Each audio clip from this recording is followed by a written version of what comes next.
To like whatever you want, man. No limits, no filters, whatever the fuck you want to talk about. This is a beauty setup. Is it recording? Wow. Oh, yeah, we're live. Oh, you can hear yourself. Yep. You guys can start whenever you want. All right, we're back. Down to the Studs podcast and episode 5. I can't believe it. Episode 5, and you know I love all my children equally. I love all my podcast guests equally, but this is pretty cool. Aaron Spivak. Thanks for coming out, buddy. Thanks for having me, man. Awesome. You know, ever since we started this idea of having the podcast, your fanboy over here, Jason, was like, Spivak, we got to get Spivak on. We got to get Spivak on. I'm like, you know what? Let me get some experience here first. Let me, work out the kinks. And here we are. So, again, thank you. Appreciate it. I'm excited to be here. Yeah. This is cool. Well, we're in my house, and upstairs, I've got the Hush mattress. It's true. Sleeping like a baby You're one of the every first. single night. Every single night. Oh, yeah, and I take pride in that. And, man, like, you know, I was thinking about how am I going to intro this podcast? How do I intro you? You're like the hardest working guy in this city of fucking Toronto. No, I swear to God. And I'm not just pumping your tires. You're the Dwayne "The Rock" Johnson of Toronto entrepreneurship. So, walk me through that. Like, what's your day? It looks like you are literally, you never sleep and you're always working and you're always doing something. Like, do you get burnt out? Like, that's a good question. I mean, it probably comes off like I work more than I do. right. But I went through like a 7-year period in my life where I was just so far in the dirt, like just nonstop. I remember like 19, 20, 21. I mean, I dropped out of university when I was 20. So like all my friends were like in university, just like doing their thing, like partying and stuff like that. And like, you have a little bit of FOMO, but I'm like, I got to make a move here. You know, like I either got to go all in on this whole entrepreneurship life, or I got to go back to school and go down that road. And I had the itch. I loved doing it. So I remember I'd wake up at like 6 a.m. and, you know, we were running Revita. So I'd open up a store at 6:30 till like 2 or 3. And then as the years went on and like Hush came about, I'd have like, how am I going to do this? How am I going to do both? Like, It's like, you can't do both. Right. And I remember I would do like 6 till like 3, then go like work out and eat and whatever. And then at like 5:30, you're doing yoga. You're reading 3 books a day, like these guys. Yeah, people ask me my morning routine, like 5:30, wake up, beat the sun. No, definitely not. But I was, you know, I put myself in a position where I had no choice but to work. Right. I wouldn't like wake up and just be like, okay, today I'm gonna be motivated. Like I had no choice. I had to. Because I know I was in a very similar situation. Like I dropped out of school, same age. I did 1 year, and it took me a while to figure it out. Like, I didn't know what I wanted to do. I was basically in my basement, you know, opening up the computer on YouTube, going down the fucking rabbit hole of like, you know, Bush did 9/11 is basically what I was watching for a year, for like a solid year. Like, my friends were worried about me. They were like, okay, is this guy like packing up, moving to India, going to open up like a small bar on the side of the road? Is that something that as soon as you made the decision to drop out that like you knew, you know, blinders on? Yeah, so you know, like if you drop that around the same age, like now it's pretty cool. I find like my little brother's age or even younger, like even some of the staff I have are dropouts, and it's like kind of cool. It's like you drop out, it's like, oh, like what are you gonna do? Yeah. Like, you know, like it's such a cool thing, the dropout. But like when I did it or when we did it, it was like, oh, you're an idiot. Yeah. Like, oh my God, you couldn't stay in school. And like laughing stock. It was kind of like, you know, like all the parents were like, oh my God, drugs. He's gonna do drugs, right? So there was kind of a little bit of a loneliness there, and I just really leaned into what I enjoyed, and definitely some negative energy, like a lot of the doubters. I always had that chip on my shoulder where I was like, I got to make this happen. So working was, you know, it wasn't really grinding and like slave labor. It was kind of just pushing and learning and kind of figuring it out on my own. Was that something, and I have like a bunch of stuff here that I want to talk about, somewhat of an idea this morning in the shower, you know, going over it in my head, but I'm going to go all over the place here. Do you think that's something you got? Because I know you were an athlete. I know you were a hockey player. I was a football player. You know, always had that competitive itch, always had that motivation. And me being, 5'7" and some change Jewish kid from Toronto, is a little bit different than being a hockey player. So I always had the doubters. And I think that helped me, for sure it helped me get to where I am, but it helped me like take on the doubters. Like, you feel the same way? Definitely. I mean, I was very fortunate to inject myself into like a lot of different spaces when I was like 19, 20, and like really early Gary Vee days when he would like respond to your Twitter posts and stuff like that. So everybody take a shot for as many times as we talk about Gary Vee on the podcast. It'll be the camera will start moving a little bit. But I remember just like reaching out to like older people and leveraging my age a little bit and using them as a tool to realize like really early that no one was going to do it for me. Right. And I was just like, oh my God, I actually have to do this on my own. There's no one's going to come and save me. So you kind of get that a little bit from hockey or from any like sport where you're like, no one's going to win the game for you. Like no one's going to work out for me or eat right for me. And as things boil down, especially as things progress, you start to realize that like every time you didn't prepare properly, you paid. And in business, you pay a lot more than when you do in like sports. So, but you learn how to deal with people. You learn how to work with teams. I find, at a certain point in every business, you just can't do it alone. Yeah. Right. And well, it's interesting. You talk about preparing and all that stuff. Like I remember back in my playing days, when I didn't because of my size and because of the limits that I had physically, if I didn't prepare mentally, like if I wasn't watching film and I didn't know exactly what the defense was doing, like I would go out there and shit the bed basically. Right. And I think that's huge, like knowing your limits and then just going all in on what you are good at, right? Like I know the only thing I'm good at in this world, I can't throw a football more than 10 yards now, but the only thing I'm good at is yapping. And so, that's why we got a podcast. And, like early on, were there like some strengths that you felt like you had that you're like, okay, I can do this better than a lot of people. How do I capitalize on that? Really early, I noticed that I could outwork people. And if I couldn't beat them with talent or experience right out the gates, I realized that most people weren't willing to go the extra mile. Yeah. People get complacent. So for me, it was like, oh, you might be a better marketer or you might be better at operations or you might be better at hiring. But I'll do it for longer and I'll go deeper. Yeah. And being young is a massive advantage that I feel people smother younger people with the word lack of experience. So they make you feel like you can't do more, you have to do less. But it's actually one of the biggest advantages, especially now as like 26, 27, I'm like right in the middle between the 35-year-olds and the 20-year-olds. And you can see black and white the disadvantage that the 35-year-olds have. Right? You're not on the phone, and there's babies crying in the background and your wife's yelling at you to, get the children from daycare. And that's a lot of, in my industry, I mean, a lot of realtors are young moms, young dads, and especially in the pandemic, like so unbelievably hard to manage that. And I feel bad for them, but I also know that that's something that I can capitalize on and be like, I don't have that. Mm-hmm. You're my client. I'm working day and night for you. And, snowstorm 2 days ago, I can't get my car out of the back. So I'm Ubering there and walking home. Is a new mother with kids at home going to do that? Probably not. Right.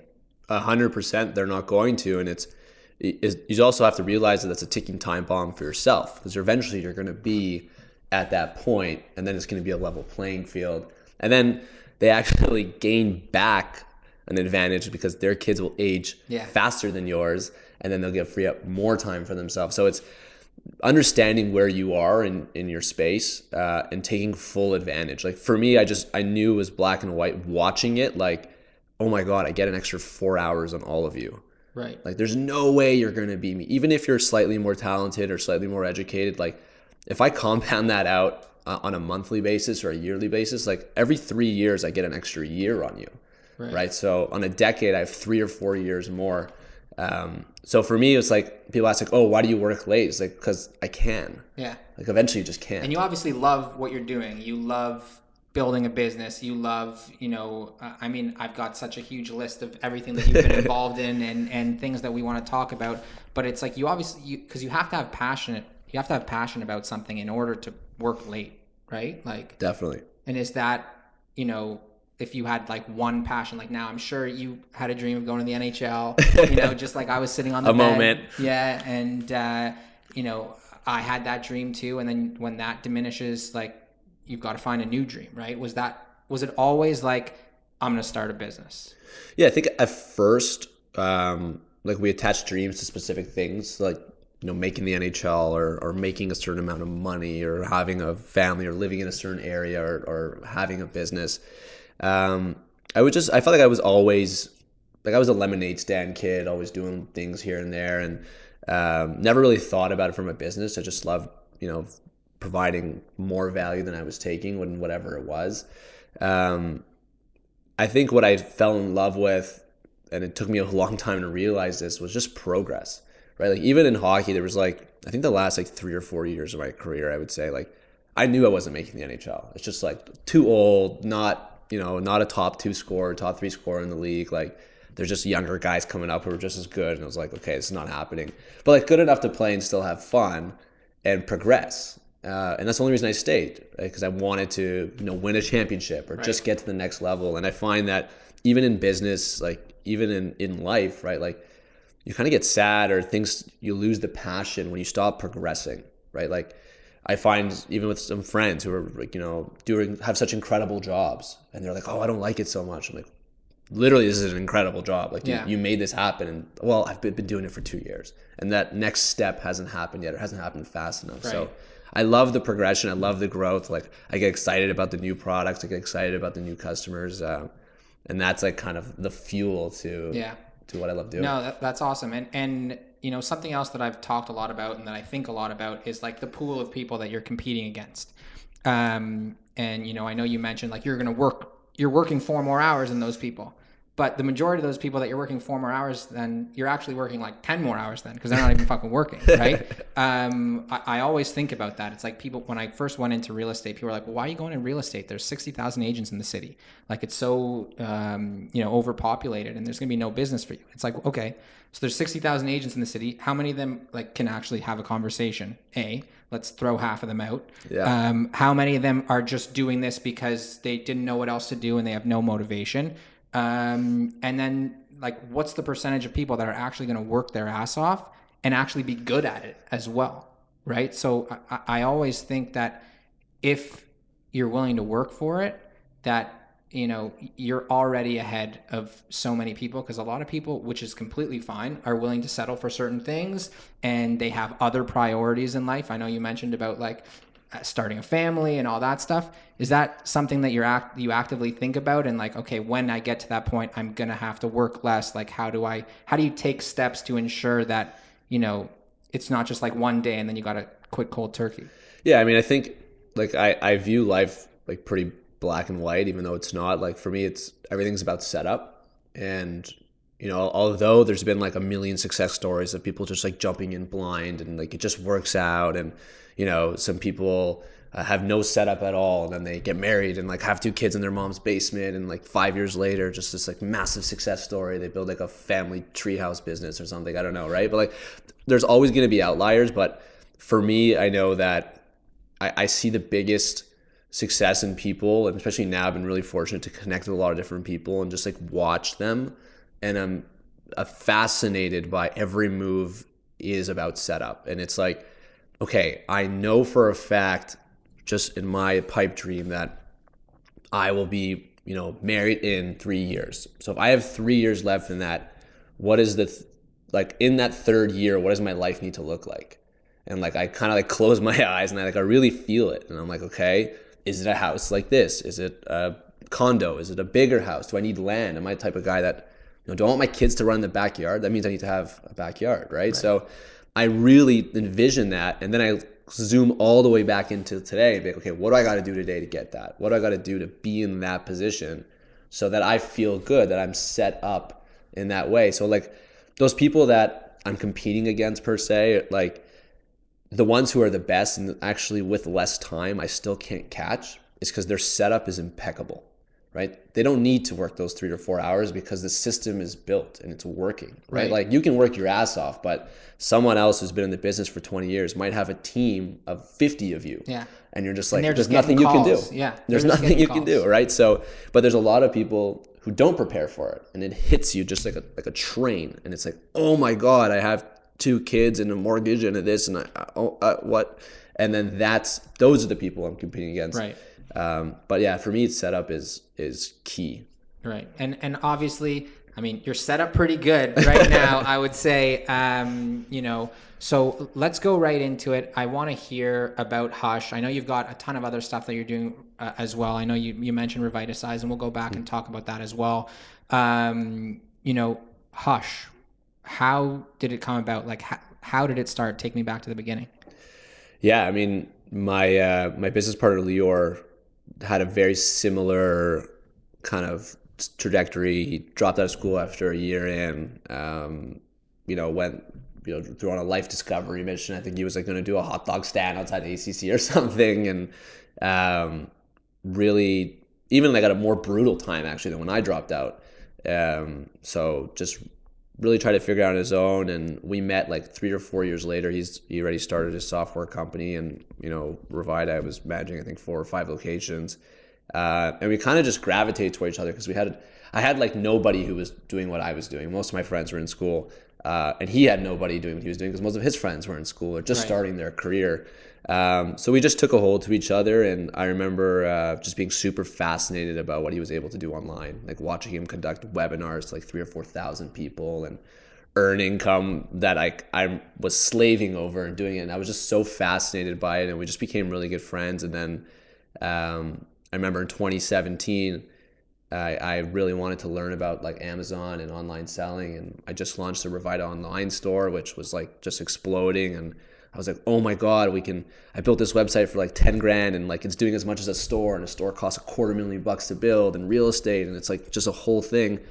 So I really loved online selling. And then he reminded me of his time when he was like volunteering for a camp with children with special needs, and they used like this weighted device. And then we looked online and we saw like all these Chinese blankets, and we ordered all of them. And I'm like, I want to see all of these. And they all came like these big bean bags, and they didn't wash, and like they made noise like a rain stick in your bed. And I'm like, this is brutal. Why don't we just make one that works? So in 2018, we're just like, listen, like we both have full-time jobs, businesses. So that's actually more than a full-time job, but we can do 7 to 2 a.m. every night. Like we can do it. Yeah.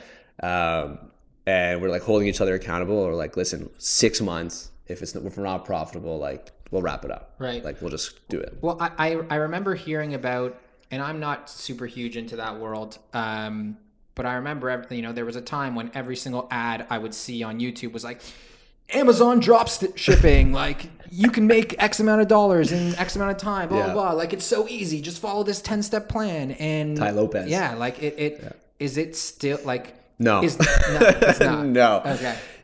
I would say like 10 years ago, like you can sell these and be a millionaire. Right.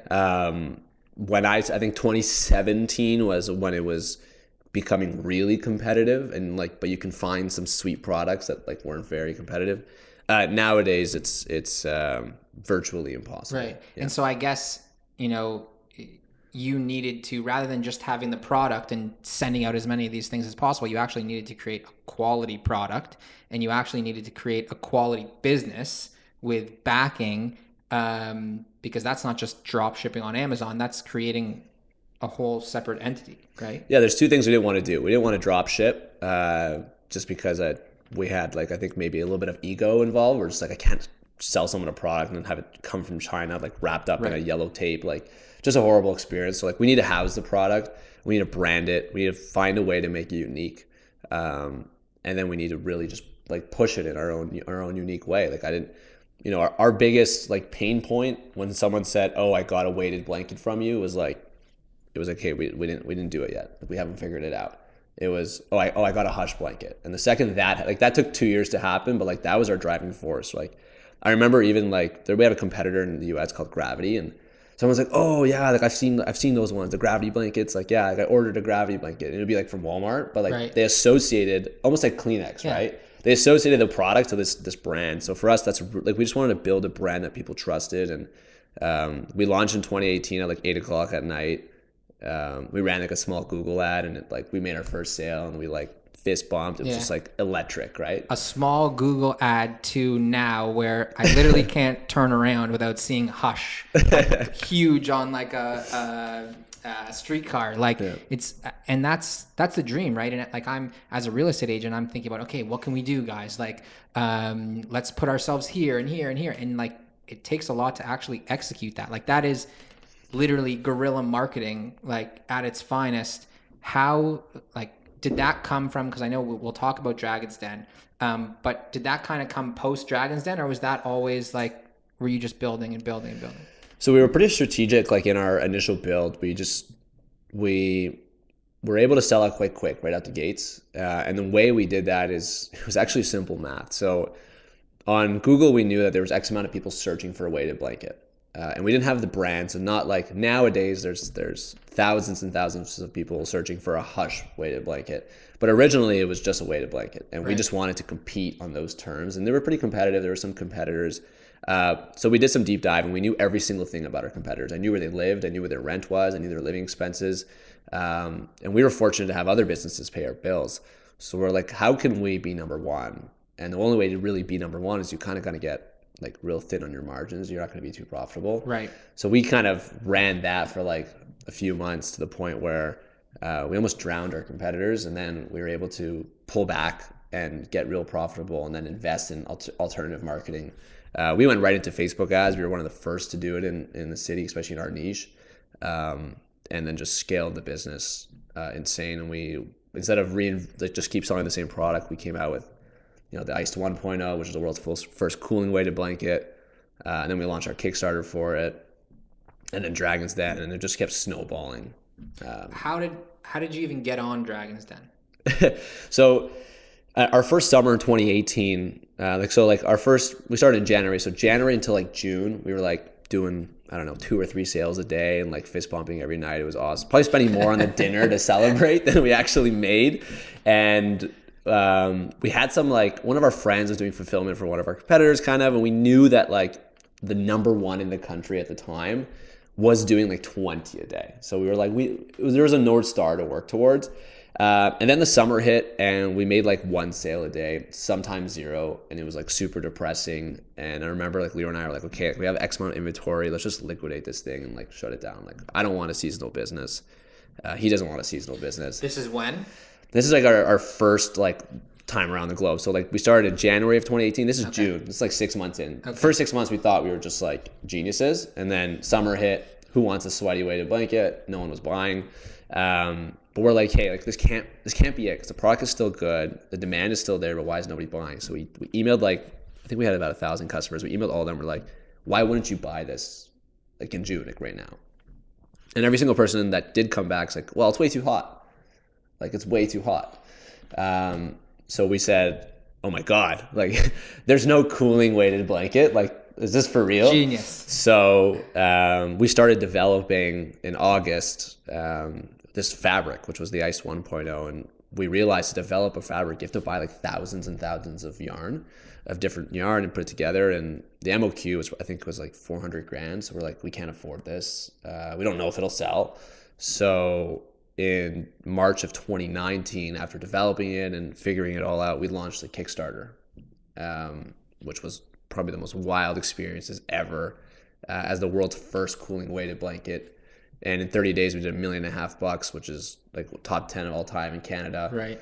And then that was kind of put our brand on a pedestal as being different and having a solution. So people who had other weighted blankets were like throwing theirs out and buying ours because they're like, oh my God, it's so hot, I need a cooling one. And then that's how we got on Dragon's Den. Right. Well, that's, I mean, Gary Vee, second time mentioned, but he, something that really resonates with me, what he says is, about communicating with his customers, right? Communicating with people, commenting on stuff. And I see you guys do that all the time. Yeah. Like, you're replying to every single comment, right? Replying to every single email, every single review. And I think a lot of people have that issue of, okay, what's wrong? Okay, more marketing dollars. Okay, what's wrong? Just like, let's keep doing what we're doing. Just do it harder, right? And you guys literally changed, your whole business, changed the whole game. Like, was anybody else doing were you were the first cooling blanket? Yeah, like off of like the success of our campaign, like all of our competitors rushed to come out with something, and Right. most of them just like created a blue blanket and thought it would be cold.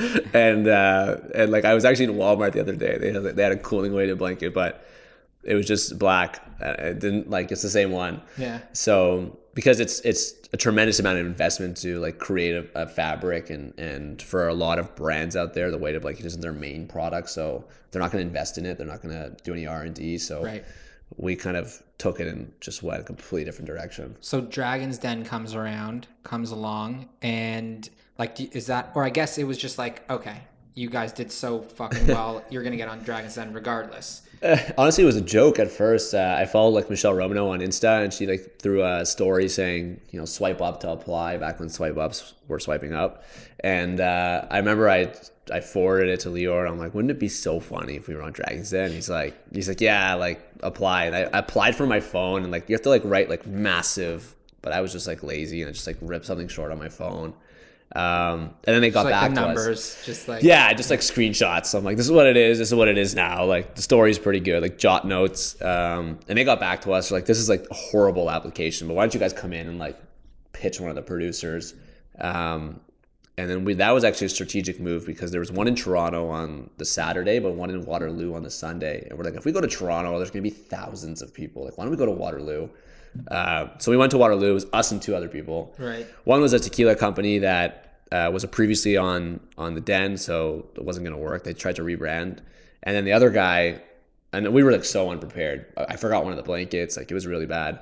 And then they're like, oh, you guys go first. And we're like, no. Like, we have no idea how to start this pitch. Like, why doesn't he go? And we'll just like learn on the go. And this poor guy, like older gentleman, felt a ladder that it doesn't fall. It was a really good story. His dad, like, unfortunately passed away. He fell off a ladder.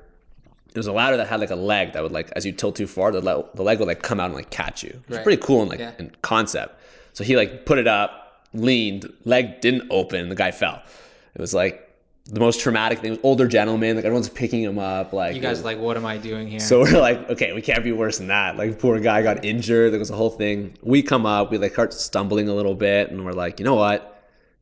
Just relax. We're gonna throw the blanket on you. We threw the blanket on them, the original one, and they're like, oh, he's like, isn't this like too hot? And we're like, exactly. And then we threw on the cooling one, and it was like cool to the touch. They melted, and then our numbers were interesting to them, and our story was great. Kind of how we started, and our give back mission, and we left thinking no chance. Like, we screwed this thing up. Well, it's cool to hear, because I mean, from an outside point of view, I could have just imagined like you guys like had this plan. You wanted to go on Dragon's Den, like this was it. This was the moment, and you're sitting on the toilet writing your application.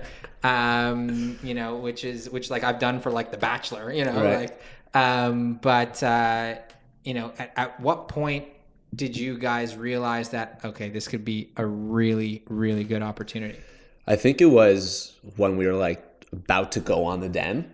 We were like watching other people like prepare, and like their pitches were incredible, and they had these fabulous sets, and they were like taking it so seriously. Like, this is the moment. And we went in, we're like, we don't even want the investment. We just want an unbelievable episode.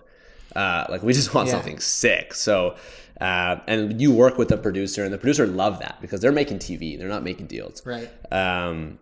And I remember the producer like came up to us like right before. She's like, guys, like, we're gonna like cut your evaluation in half. Like, trust me, it'll be worth it. And we're like, all right. So we like changed our evaluation right before. And then right before we were supposed to go on the Thursday, one of the producers, like not the producer, one of the head cameramen who's like floating in the air falls, cracks his head open, shut down, no more pitches for the day. And we were the last people to go. So we're like, oh my God, what are we supposed to do? They're like, oh, we don't have enough time to fit you guys in tomorrow. We're like, we'll come in early. We're going to do the first pitch in the morning. And it worked out incredible, because then we got spray tans. Right. So we did, because everyone else had spray tans. You guys tan. did look pretty freaking tan now that I see we it. look great, Insane. but like we weren't actually looking great at first. So, but everyone else that we saw was like spray tan, and we're like, oh, so smart.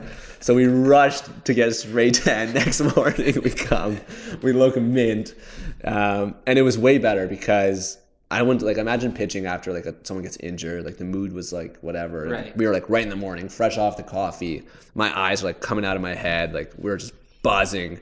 And we do a pitch that ended up getting a reaction that hasn't happened in 14 seasons. So we got a lot of residual. Was it most epic pitch? Like it got like the award? The reason it won that was because it was the third time ever that all 6 dragons offered, which wasn't that unique, but it was the first time ever that an evaluation increased. So we came in asking for 10% for 400K, and then we got 4%, 400K for 8%. So our evaluation increased by like 200K or whatever it was.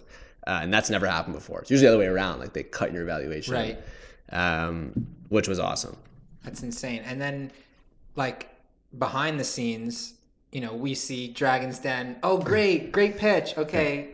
On with our day. It's like, what happens? You guys go home, like. So we threw like a huge party in the distillery district. We rented this thing that looked like a dragon's lair. At one point, I think it was just like, I don't know what happened, but it get packed. We didn't invite that many people, maybe 100 people, and this place maybe fits 150, and there was like 300 people. I think at one point people were just opening the door and walking in. Like, something's going on here. I want to be involved. And we just like we never got to see the pitch first. Like we don't get to see the final production until everyone else sees it. So we're all watching this for the first time, and they made some good edits. We speak like in the den for almost an hour, and it's like a 7-minute video. Right. So it was wild. And I remember I checked my phone, and like my CS team's like, something's wrong with the website. It's not working. And I'm like, oh my God, are you kidding me? And I didn't realize that like we were on like the regular Shopify. Now there's like Shopify Plus. We were just on the regular Shopify, and our site crashed for a bit. There's just too many. It was orders coming in. Insane. Yeah. We essentially doubled or tripled the business like the night of. And we thought it would be like a peak and it would just die out, but. And I've never seen. It's been consistent. I mean, you're just scrolling through Instagram, I've never seen a Dragon's Den episode so many fucking times. You guys leverage that so unbelievably well, right? Because, that's the number one thing. It's like if these people trust it, right, then you should trust it. And then, so who did you end up partnering with? So on the show, we took a deal with Jim and Lane. Jim, Boston Pizza, Lane, Club Penguin. We never actually went through with the deal post-purchase. We're just like, it didn't really work out. It was too little of equity for them. And it dragged on so long that the actual episode aired. And then we're like, wait a second. Like, we earned enough. Like, we don't need these guys. And we never ended up taking actual investment. Really? Yeah. Fuck. How many people know that? Whoever's listening to this. Oh, my God. You've heard it here first. They did not take the deal, ladies and gentlemen. Huge news. No, because I had questions. I was asking, like, okay, so how do they get involved? Like, how much say do they have? And oh no, they have like teams and stuff. They're uber rich. Like Lane sold Club Penguin for $350 million and was an executive at Disney for like a decade. So, so they're and doing Jim's okay. like 80 years old. I think he's retiring. He doesn't need this. That's so like 100% through and through. This was just for the market. It was incredible marketing. We had a good episode. We leveraged it so hard that actually they don't let anyone do it anymore. They're just like, no more. Don't let anyone do what? Like if you go on Dragon's Den, you can't promote your episode anymore. Okay. Like we don't want you to do. We rained the towels so hard. They're like, you know what? We're done. That's insane. So I mean, from a blanket that's too warm to your cooling blanket to Dragon's Den to Sleep Country. Unreal. Sleep Country, man. Like that was all anyone was talking about. Anyone that I know, that's all we were talking about for a while. And like what happened? Mr. Sleep Country just called you up. Was like, okay, we like what you're doing here. Let's get a deal done. I wish. No, it was actually a really unique story where in January of 2020, Leo and I fly to Montreal and actually do a Dragon's Den, but live. They called it Lion's Den.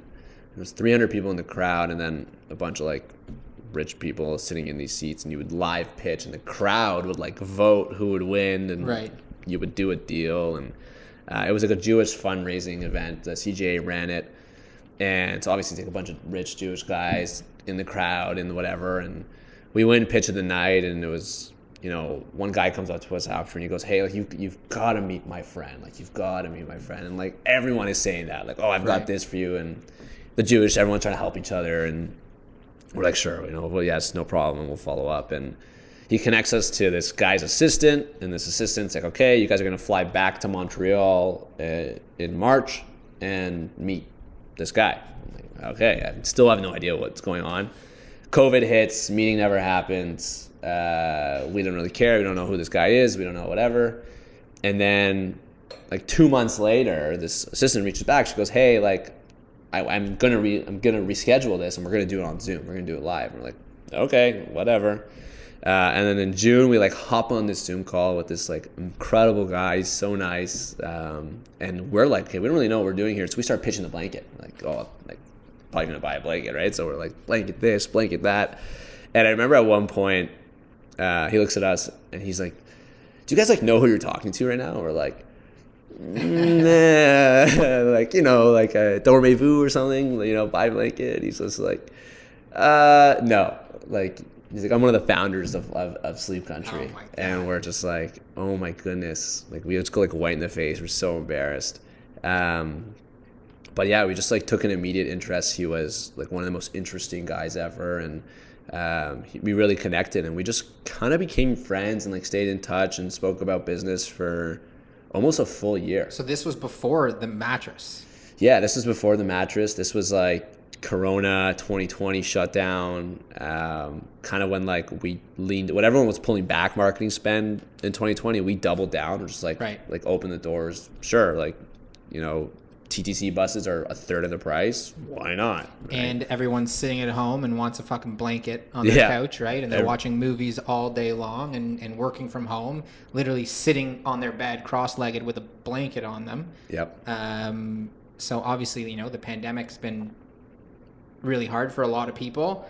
The real estate market's obviously booming. Insane. And so is the weighted blanket business. Yeah, I think like anything home, right? Like I know the mattress businesses were insane. The furniture, like you have to wait years to get a couch. Like it's been, anything home has been tough. So yeah, we just maintained a relationship. And then in 2021, in the middle, things got a little bit more serious, and we really wanted to work together. And I, like, growing up, like the Sleep Country jingle, like just like in the back of your head. Sleep Country, Canada. It's crazy, right? Yeah. It's like one of the most insane things, and you start to like look deeper in their business, and I actually was like extremely fascinated. I always thought it was like these like stores that just like have beds and you go in them, but it's quite a beautiful business, and how they run it was fascinating. And when the opportunity came up to like partner and do this deal, we were just like, I was like dreaming about it, because it was like working with these people and doing a deal like this is like really special. So then we just went through a whole process, which took like 8 months, but it seemed quick for a lot of people. It's like, oh wow, that must have been fast, but it was a good like year and a half. Right. And then you had known the guy for 6 months, a year before that. That's crazy. And like, was it tough negotiations? Like, was it a pretty smooth process? I mean, that's a good question. I think in like a lot of deals where there's a broker involved or a bank involved, and there's a lot of people at the table, that there's a lot more negotiations and tough conversations and back and forth. With us, it was almost like doing a deal with a friend, It was like where you want them to win and they want you to win, and you just want to make sure everyone's happy. There was no, some deals with like random people or private equity firms, you're just trying to get the most out of them and like just jet. Like, so they weren't coming for your head. They weren't coming like, we want to take all this company. This is what we'll give you for 100%. Like, it was always in the cards that you guys were going to stay on board for a certain amount of time. And we wanted to stay on board. Like, we feel like we have a lot of unfinished business with Hush. Like, we're just getting going, and partnering with them was almost just like canceling out a huge learning curve of like having to figure out all these little things. And they were just like fully on board, and they trust us, and we love working with them. So the negotiation wasn't brutal, but I can imagine how much more difficult it would have been if that wasn't the case, and if it was just like us versus you butting heads. Like, so all thanks to this guy who set you up on a Zoom call with someone who you had no idea who you were talking to. Crazy how things work out. And so you said, okay, and then I know there's 3 years, right? I don't know everything about the deal, obviously, and I'm not going to ask you too much about numbers. Might be out there. But you're it's based on your performance. The payout over the next 3 years is based on performance. Yeah, right? so they purchase 52% of the business up front, and then every year for the next 3 years, they'll purchase 16% of the business at whatever it's worth. Right. And then will you guys be fully out? Then we won't have any equity. Whether we're in or out, we'll find out. Okay, Yeah. time will tell. Yeah.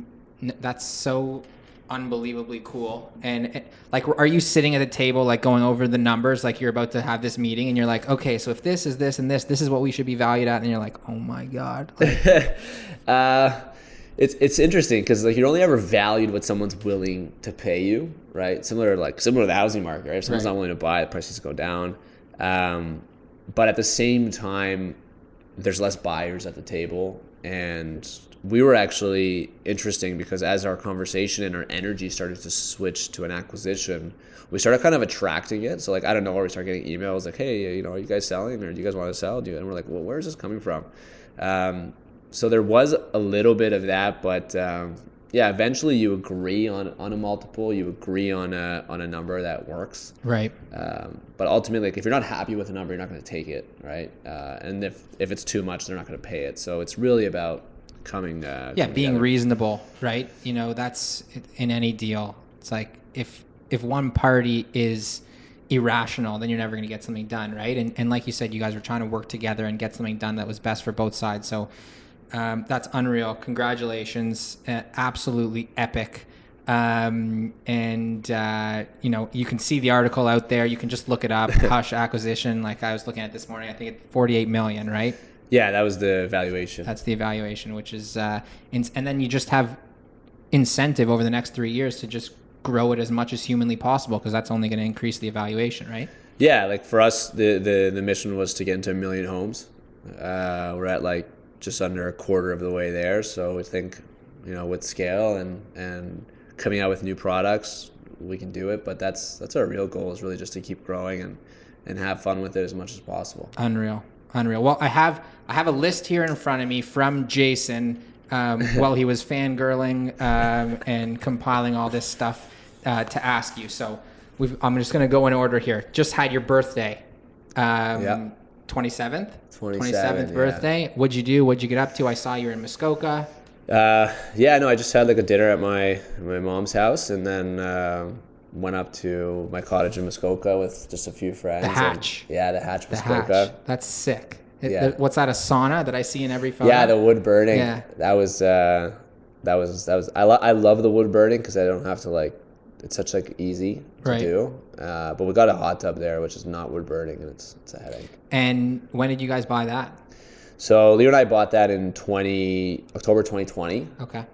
Which was an interesting time because it was still Corona, and it was still very hesitant, and the sellers were eager to sell, but we were just gravitated towards it because it was an existing Airbnb, right? And it had good financials right out the gate. So for us, we looked at it as buying a business, and most of the people that were doing viewings or we were competing with for the property were looking at it as a family home. Right. Do you mind sharing what you guys paid for it? Yeah, so we paid just under 1.2. I think it was 1.15. And what's your frontage on the water? I think it's 88. Holy shit. 88. For under 1.5, which, I mean, you said October of 2020? Yeah, now it's 1.7. Probably, yeah, probably more. The boom, I mean, my parents bought in the Kawarthas, and 3 years before, the cottage next door sold for $300,000. Oh my goodness. And then my parents bought for over $1 million. So it's been absolutely insane. And you guys mostly rent it out? Yeah, it's rented. I think it's got almost 80% occupancy. It's rented pretty much every weekend. Our first winter through, we actually didn't get very many rentals, and I remember reaching out to Airbnb, what's going on? I just bought this place and no one's renting it, and they're the most filtered word in the winter is hot tub, and you don't have one. Right. So then this year we made sure we had a hot tub, and pretty much every weekend it's booked. Right. Okay. And then I have here 30 under 30 Forbes. Yeah, that was cool. That's actually a unique thing they do. They just you just kind of find out. I didn't get a call. Yeah, you don't get a call. You just wake up one morning. One of my buddies sends me a text, and he's like, congrats, dude. And I'm like, oh, thanks, man. But for what? And he's like, oh, you didn't see? Sends me the article, and I'm like, insane. get out. So it's it's unique. They just kind of like surprise you for it. You get like months earlier, they send you like you've been nominated, but 30,000 people get nominated. It's like so it's like you kind of fill out these like 4 questions, which are really, really basic questions. And then, but that's still pretty good. Like 30,000 under 30. Like if you got nominated and didn't get it, you're like still a top, decent guy. Yeah, it's funny because usually like the best part of actually getting that is you get to go to the party, and the party's like in New York, and then like whoever gets nominated, it's always like famous people that get nominated too, like Ben Simmons and Roddy Ricch. And then this year it was a Zoom party, so I didn't even go, but like I saw the attendance and I'm like, damn, like the one year I get it, it's Corona. So outside of that, there's no real no benefit. Okay, what else do I have here? Oh fuck, the Habs. Holy shit, that was so cool. I forgot about it. I wrote like my year in review post, and I was like, someone DM me, they're like, how do you like, what's wrong? Because the Habs are in last place this year. You're not gonna like postpone. I'm like, oh my god, I forgot about the Habs. How did that happen? That was fun. Me and my business partner moved to Tulum last year from January till April. So cool. We're going. Me and my girlfriend are going end of February. Okay, let me know. It's amazing because I have some really cool real estate we should stay at. Yeah. And I was just sitting there, and I get an email from someone from the Habs saying, "Hey, the Habs went on the penalty kill," and I got so stressed out, so I grabbed my Hush blanket, and then I realized, I'm like, wait a second, why isn't Hush advertising? And I'm like, that's really like that's amazing, but like we can't afford sponsoring the Habs, like second most watched team in hockey, like sorry. And he messaged me back. He's like, no such thing as like unaffordable. Like let's make it happen. And like, what's your budget? And I'm like, honestly, I don't have a budget for this. This is insane. Like, send me the rates. And he sends me the rates. They're all like $500,000 to $1 million. I'm like, I'm not gonna soak this. Like, we don't even have a French website yet. And then like the whole Corona thing happened, and they put the tarps up. And the tarps is unique because like the boards in the NHL, they've been selling for decades. Right. Like they know like one board, rinkside, first period is 16,000. Third period is 30,000. Pick and choose. You can be on for a period. You can be on for half a period. Right. But these tarps, they're like, we don't know what they're worth. Like, well, I don't know. So a lot of the partners that kind of got affected by the initial lockdown, they use the tarps as makeup. They're like, listen, we'll throw you up on the tarps. You've been like a good partner for us for the years. We'll throw it up there for $500,000. Right. And we're just like, okay, we can't soak $500,000. And like 3-4 games go by. And they reach out to us. They're like, listen, like we have Rona and like alcohol brands and tequila. Like we want to get like a unique brand and then draw in some other brands that like will resonate. So we ended up getting the deal for $150K. And then I didn't want the corner. I wanted to be behind Carey Price, but the Habs logo, like they had a tarp with the Habs logo behind it. Right. Well, it was right at it was behind. It was like right behind Carey Price, but they wanted to put us like kind of like not in the corner, but like in a worse spot, like in like the deeper spot, because like the cheaper $150K spot, and like, I really want to be behind Carey Price. And then they moved it. They put the Habs one there, and they put us there, and it was awesome. They sucked at the time, so we're like, hey, like we can track it. We launched, so we were hushblankets.ca, and we bought hush.ca, so we launched the domain with that sponsorship, so we were able to track. We launched our fresh website that same day, and then they played the Leafs that night. And it was like a 3 million viewership. It was like the craziest. You were on the selfie cam. Yeah, I was like live in Tulum. Like I'm like, oh my god, like this is not real life, right? And I knew a couple of players on the team, and they were like messaging me in the morning when the tarp went up. They're like, dude, like no way, like this is unbelievable. And we were just so fired up. And I remember like seeing the traffic come in, because like you see this, like you're watching this game, you see like tequila and Bacardi and Rona and Canadian Tire, and then like this random Hush dots here, like what the hell is that?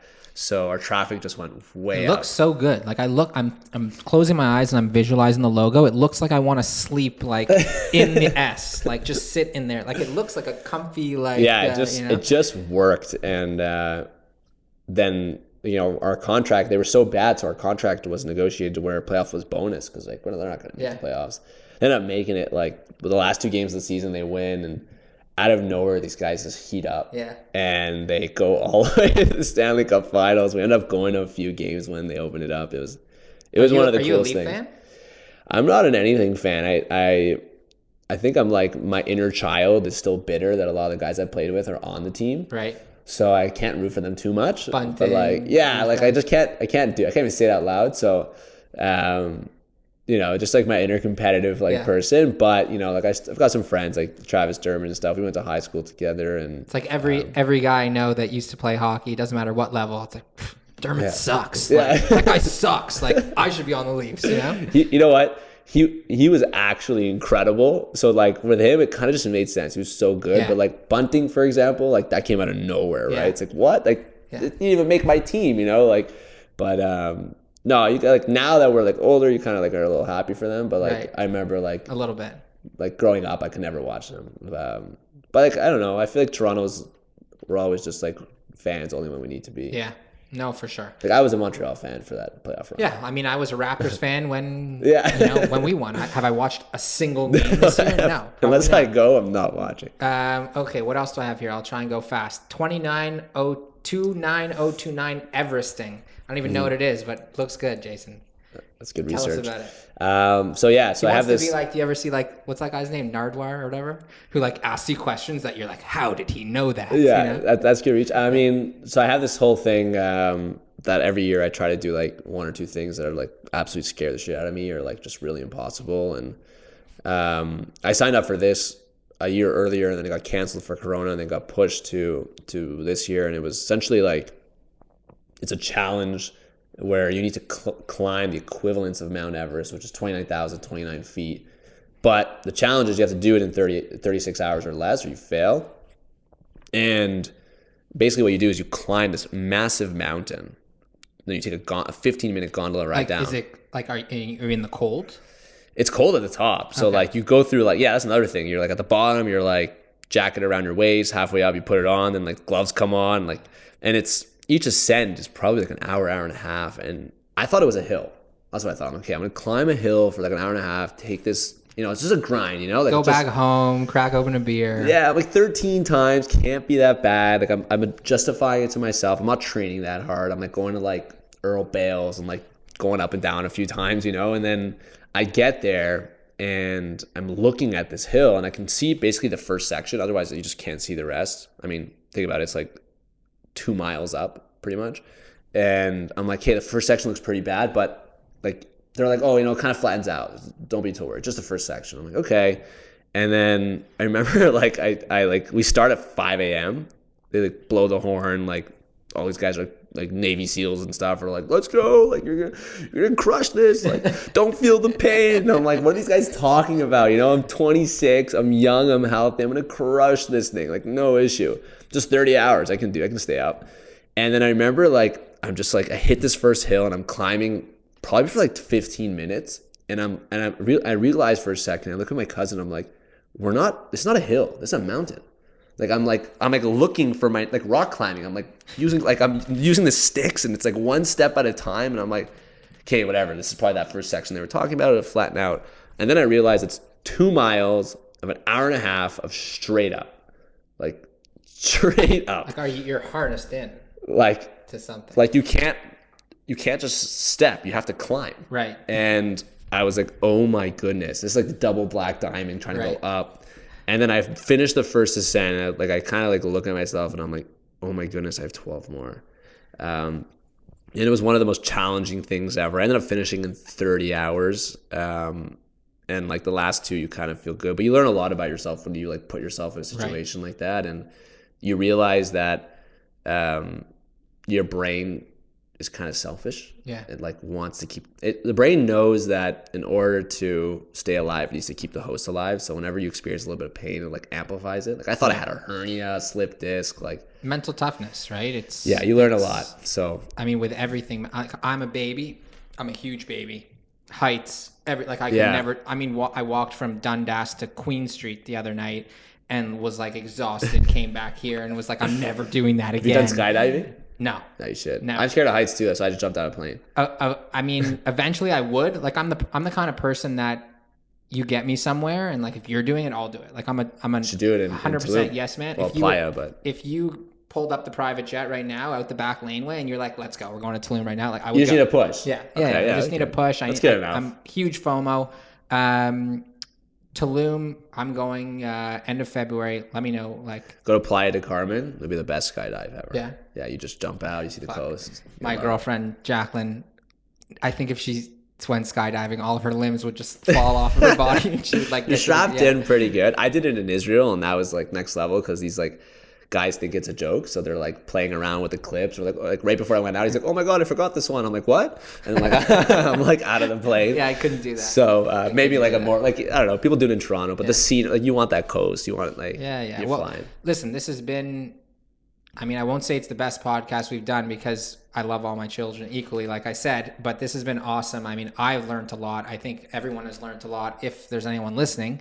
But just to end it off, is there anything you want to talk about? I know you do some, I have here, he spent time in Nosara, Costa Rica, and just like health and wellness and all that stuff. And I know you got Revitasize and you've got awesome new stuff coming with Hush. So if you want to go on a little bit of a tangent and talk about anything else, just...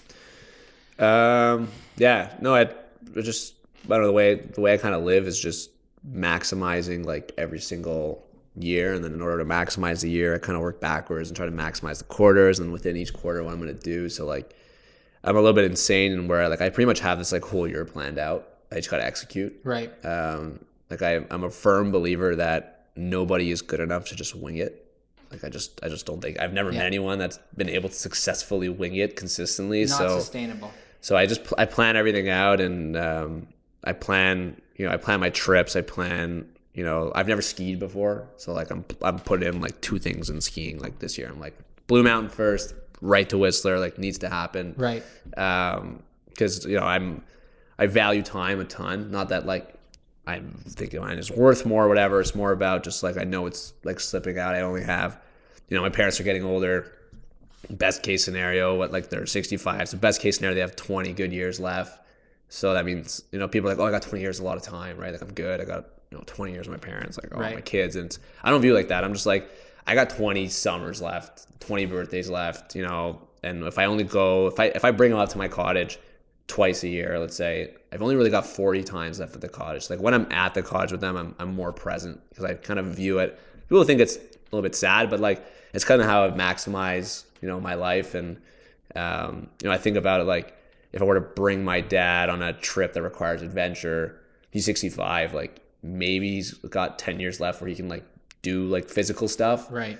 So then I only really have like 9 opportunities left to do that. And if odds are 20% of those won't work out timings, I really only have 7 or 5 or 6, 7 max times to like do something fun. Right. So that's how I think about it. And like Costa Rica was an example of that. I was just in Miami, I was going to come back, and my buddy was there, and I'm just like, how am I going to miss this opportunity right now? So, I kind of just maximize every year. Yeah, and do it now, right? Like it's what's that video? Do it with Shia LaBeouf. Do it, just do it. It's what it is, because everyone's waiting. Everyone's like, you're saying you're planning, but you're planning on doing it, right? So it's like you wait. It's no different than I keep relating everything to the market, but it's like, I'll be ready for a house eventually. I'm just not ready now. No one's ready. You're never ready. Were you ready to go to Tulum? Were you ready to, take the jump with Hush and with Sleep Country and everything you got going on?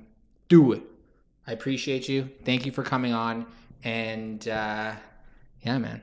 Thank you for having me. Appreciate it. Adios.